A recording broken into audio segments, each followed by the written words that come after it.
तो रोज दिन दुनिया में रिसर्च हो रही है, तो आप लोग हम चाहते हैं कि आप लोग भी अपडेटेड रहें।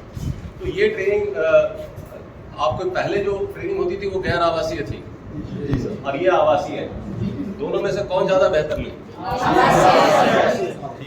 हम लोग इसी को कंटिन्यू करेंगे, हालांकि हमें खर्चा ज़्यादा हो रहा है लेकिन इसको कंटिन्यू करें, क्योंकि हम लोग आपसे फीडबैक जानना चाह रहे हैं। इसमें अधिक समय मिलता है, समय भी मिलता है और अनुभव, और शाम को क्लास खत्म होने के बाद आप लोग आपस में बातचीत में भी 4 चीज़ सीखते हैं, वो भी सीखना हो जाता है।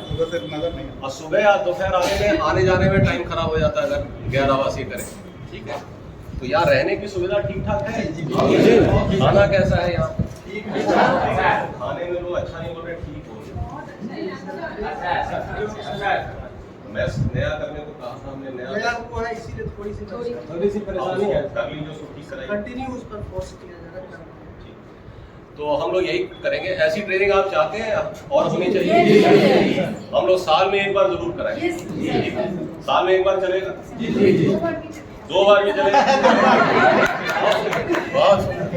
हम कोशिश करेंगे साल में 2 बार कराएंगे। हम लोग भी चाहते हैं नए लोगों को मिले ताकि बच्चे को भी हमको बिल्कुल सही है, एक बार सही अच्छा, साल में 2 बार पीटी नहीं करना चाहते? हाँ, साल में 1 बार तो हम करा ही देंगे, 2 बार कराने की हमारी क्षमता भी शायद अभी नहीं है। चलिए ठीक है, मिलके बहुत खुशी हुई, धन्यवाद, थैंक यू।